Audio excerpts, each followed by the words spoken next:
नमस्कार मित्रांनो, स्वागत आहे आपलं या आमच्या पहिल्या व्हिडिओमध्ये. तर मी माझ्या पहिल्या व्हिडिओमध्ये इयत्ता 8वीच्या इतिहासाच्या पुस्तकातील पहिला धडा पाहणार आहोत, ज्याचे नाव आहे इतिहासाची साधने.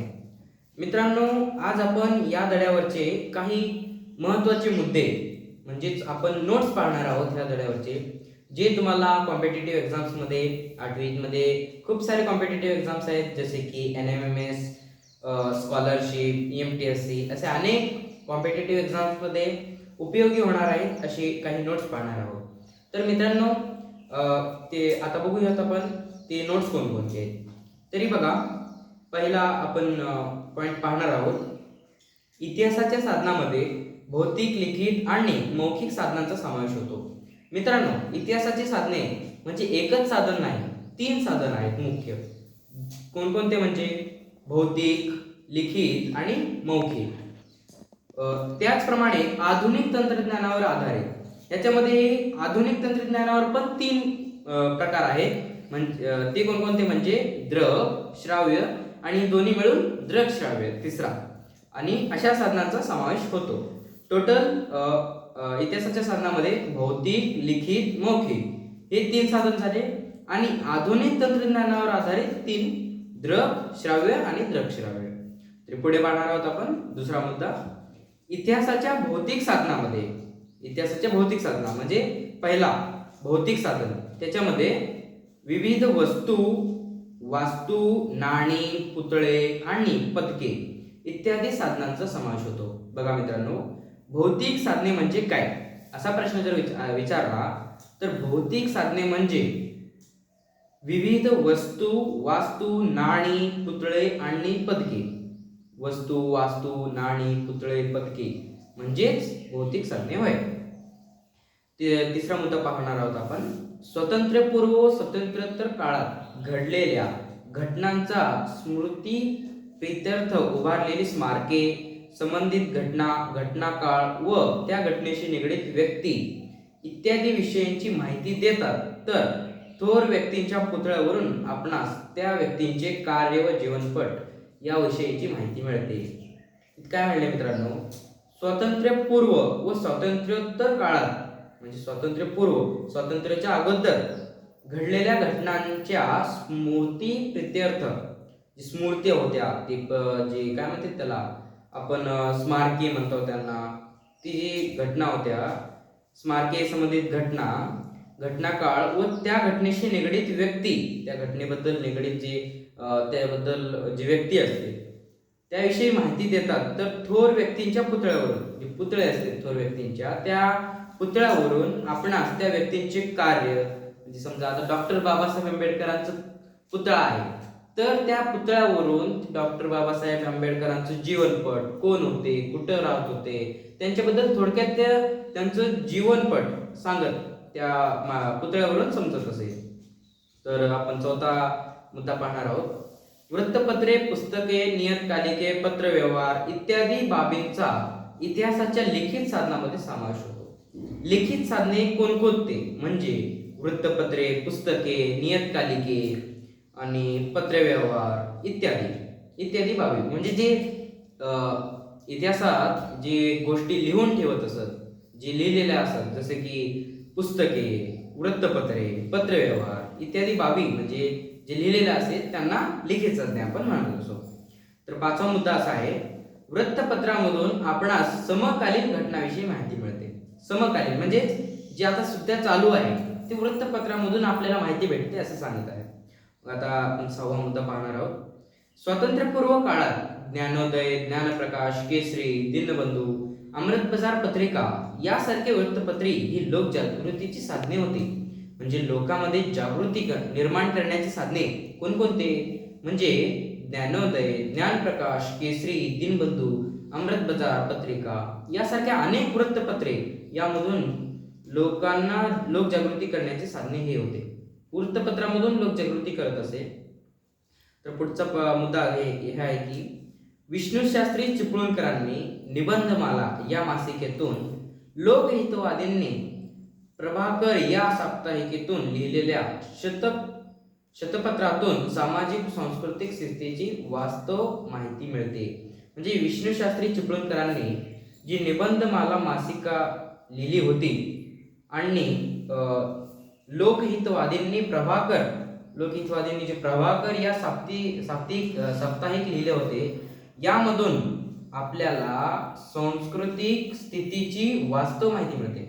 म्हणजे जे आता सांस्कृतिक आहे, वास्तवमध्ये संस्कृती आहे त्याच्याबद्दल माहिती मिळते. पुढचा मुद्दा हे आहे की डॉक्टर बाबासाहेब आंबेडकरांनी बहिष्कृत भारत, जनता, प्रबुद्ध भारत ही वृत्तपत्रे तर मूकनायक हे पाक्षिक सुरू केले. डॉक्टर बाबासाहेब आंबेडकरांनी स्वतः वृत्तपत्रे 2-3 वृत्तपत्रे चालू केली. त्याच्यामधून बहिष्कृत भारत आलं, जनता आलं, प्रबुद्ध भारत आलं, यासारख्या वृत्तपत्रे त्यांनी सुरू केली होती. आणि तसेच त्यांनी एक मूकनायक पाक्षिक सुद्धा सुरू केले होते. पुढचा मुद्दा आहे सर्वे ऑफ इंडिया या विभागाने भारताच्या विविध प्रांतांचे व शहरांचे नकाशे तयार केले आहेत.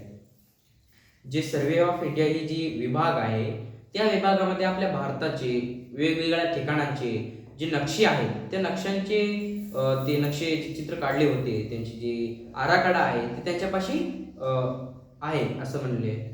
आणि त्याच्या पुढं तर मुंबई पोर्ट ट्रस्ट, म्हणजे Mumbai port trust survey of India सारखीच एक ट्रस्ट आहे, म्हणजे विभाग आहे. या विभागाकडे मुंबई बंदराचे जे मुंबई बंदर आहे त्याचे मूळ आराखडे आहेत. म्हणजे मुंबई बंदराचे वेगवेगळे आराखडे जे असतात, जे त्यांचे नक्षे, ते सगळे मुंबई पोर्ट ट्रस्टकडे उपलब्ध आहेत. आणि पुढचा मुद्दा आहे इतिहासाच्या मौखिक साधने आपले भौतिक झाले, लिखित झाले, आणि आता आपण मौखिक पाहणार आहोत.